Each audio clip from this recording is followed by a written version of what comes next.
අයිබෝවන් අද අපි සාදාගන්න යන්නේ සොසේජස් බතක්. මේකට අපිට අවශ්‍ය වෙන සොසේජස් පැකට් එකක්.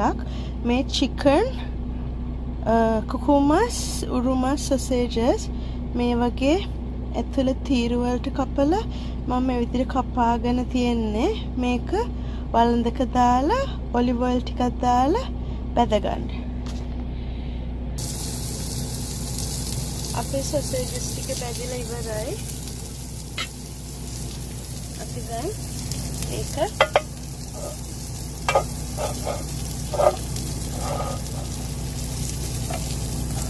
වලින් අයින් කරලා මේ තියෙන්නේ හතු. දැන් අපි වළඳට හතු දාලා හතු බැදගමු. මම හතු බැදෙන්න මේ වළඳට වතුර ටිකක් එකතු කරගන්නවා. වතුරෙන් හතු බැදගමු.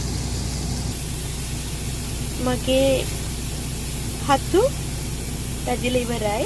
දැන් ඒක මම වළඳෙන් වෙන පිඟානකට අයින් කරගන්නවා. දැන් මම ගත්ත බණ්ඩක්ක චූටි කෑලි වලට කපලා මේ විදිහට දාලා අපි ඒක බැදගමු. බණ්ඩක්ක කසබා ගන්න ක්‍රමයක් මම හොයාගත්තා.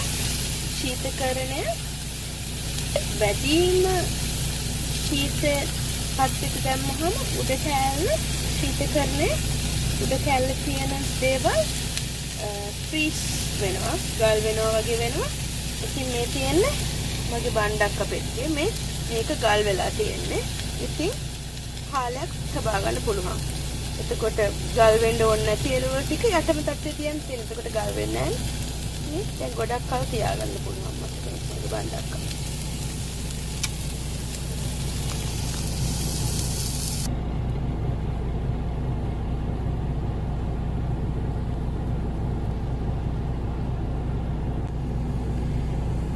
අපේ බණ්ඩක්ක ටික බැදලා ඉවරයි. දැන් මේ බණ්ඩක්ක ටික පිඟානකට දාගමු. දැන් මේ බලන්න මේ තාච්චිය ඒකේ මුකුත් නැහැ, තෙල්වත් වතුරවත්. මේ නිකම් බණ්ඩක්ක ටික බැදුනේ. ඒ වගේම මෙතන තියෙනවා කැරට් බෝංචි. ඒවත් අපි දමා ගන්නවා. දමාගෙන බැද ගන්නවා.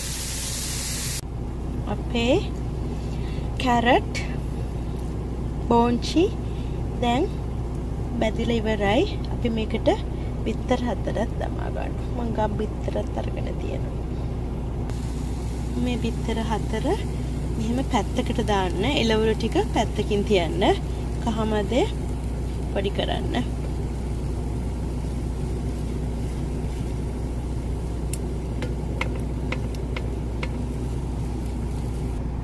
මම බිත්තර වලටයි excuse me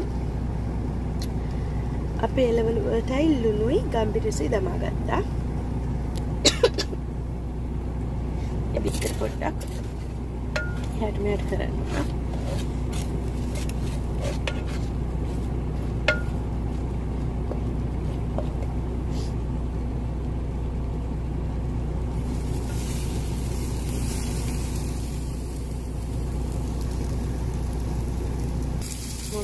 ඔලිව් ඔයිල් දමා ගත්තා.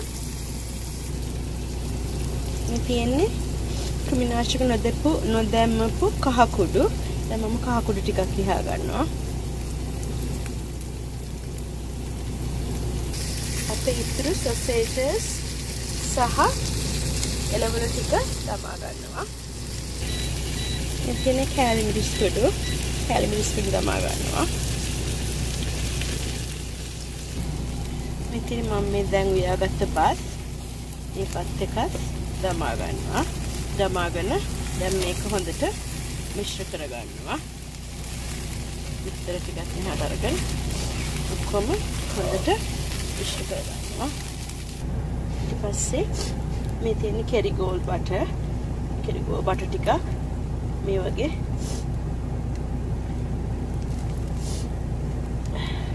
බටර් එක දාලා හොඳට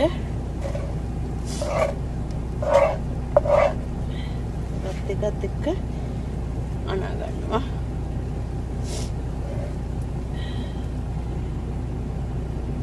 මේක හොඳට අනා ගන්නවා බත් එකත් එක්ක නැතු වෙනකම්ම.